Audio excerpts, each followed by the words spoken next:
وہ پرانی دنیا کی عکاسی کرتے ہیں. جو نئی دنیا ہے, جو آج کل کی دنیا ہے, اس کی ریفلیکشن نہیں ہے. تو اس حوالے سے آپ کو معلوم ہی ہے کہ بھارت چاہتا ہے کہ انہیں یو این سیکورٹی کاؤنسل کی ایک پرماننٹ سیٹ ملے. تو انہوں نے اس کی بھی بات کی بغیر یہ کہے ہوئے کہ ہم سیٹ چاہتے ہیں, لیکن یہ کہا انہوں نے کہ یو این سیکورٹی کاؤنسل کا بھی ریفارم ہونا چاہیے, اس کو پھر سے چینج کرنا چاہیے اس کی. تو میں سمجھتی ہوں کہ کوئی یہ نہیں کہ توقعات کے مطابق ہی تھی ان کی اسپیچ. ہمارے وزیر اعظم کی اسپیچ جو تھی وہ بھی توقعات کے مطابق ہی تھی. کوئی ایسی چیز انہوں نے نہیں کہی جو میں کہوں گی کہ انوکھی ہے, کوئی نئی ہے. اختتام پہ انہوں نے ضرور غزہ کا ذکر کیا جو میں سمجھتی ہوں کہ مناسب تھا. باقی انہوں نے اپنی اسپیچ میں افغانستان کا تذکرہ کیا اور یہی کہا کہ جی ایک رکاوٹ جو ہے ریجنل کوآپریشن خطے کی تعاون میں وہ افغانستان کے سے جو دہشت گردی ہوتی ہے ان کی سرزمین سے, جو کہ عبوری حکومت کو روکنا چاہیے. لیکن ساتھ ساتھ انہوں نے یہ بھی کہا اور زور دیا کہ بین الاقوامی برادری کو چاہیے کہ وہ انگیج رہیں افغانستان کے ساتھ اور معاشی مدد دیتے رہیں, اس لیے کہ وہاں پر ایک ہیومینیٹیرین کرائسس ہے. ملیحہ صاحبہ یہ بھی فرمائے گا, جیسے آپ افغانستان کی بات کریے نا, تو افغانستان کا جو امن ہے وہ یقیناً خطے کے امن سے جڑا ہے. اب جو دو مین پاورز ہیں, سپر پاورز ہیں, جیسے کہ رشیا ہے اور چائنا ہے, ان کے اوپر کتنی ذمہ داری عائد ہو جاتی ہے یا ان کا کتنا کردار اہم ہوگا افغانستان کو اس چیز پہ قائل کرنے میں کہ اپنی سرزمین کسی دوسرے کے ہاتھوں میں آپ نے نہیں دینی؟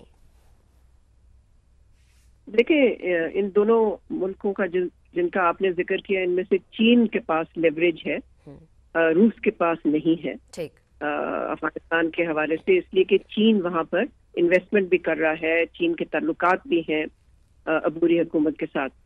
لیکن اب تک انہوں نے نہ چین کی سنی ہے, نہ پاکستان کی سنی ہے, اور نہ ہی باقی جو بین الاقوامی برادری ہے ان کی بھی نہیں سنی. عبوری حکومت نے کوئی ایسا قدم نہیں لیا جس سے کہ ہمیں یہ ایشورنس ہو کہ جی وہ واقعی جو ٹیررسٹ بیسز ہیں ان کی سرزمین پہ ان کو وہ ڈس اسمبل کر رہے ہیں, ان کو ختم کر رہے ہیں, ان کو اپروٹ کر رہے ہیں, سوائے ان کی جو جنگ ہے آئسل کے خلاف. اس کے علاوہ جو باقی گروپس ہیں وہاں پر وہ ابھی بھی افغانستان کی سرزمین کو استعمال کر کے اٹیکس کرتے ہیں, جس طرح کہ ہم نے دیکھا ہے ٹی ٹی پی کے جو اٹیکس ہیں پاکستان. صحیح. ملیحہ صاحبہ یہ بھی فرمائے گا, بات یہ کی جا رہی تھی کہ پاکستان کے پاس ایک بہت سنہری موقع ہے, بہت ایک اہم فورم ہے جس سے وہ اپنے بہت سارے تحفظات سامنے رکھ سکتا ہے, چاہے وہ معیشت کے حوالے سے ہیں, تجارت کے حوالے سے ہیں, سیکیورٹی کے حوالے سے ہیں, خطے میں امن کے حوالے سے, اور جو کہ رکھے بھی, جس پہ وزیر اعظم نے گفتگو بھی کی.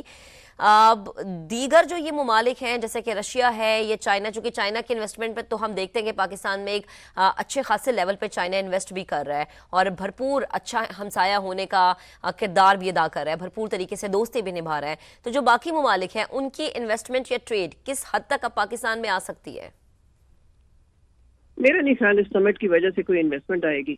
دیکھیں چین کی جو بات اور ہے نا جس کا آپ نے ذکر کیا, اس لیے کہ چائنیز جو پرائم منسٹر ہیں وہ تو ایک باہمی بائی لیٹرل دورے پہ بھی آئے ہوئے ہیں یہاں, تو ان کی جو انویسٹمنٹ ہے اس کا ایس ٹی او سے کوئی تعلق نہیں ہے. انہوں نے جو ایگریمنٹس وغیرہ سائن کی ہیں وہ سائڈ لائنز پہ کی ہیں, ان کے پرائم منسٹر کا 4 دن کا دورہ ہے.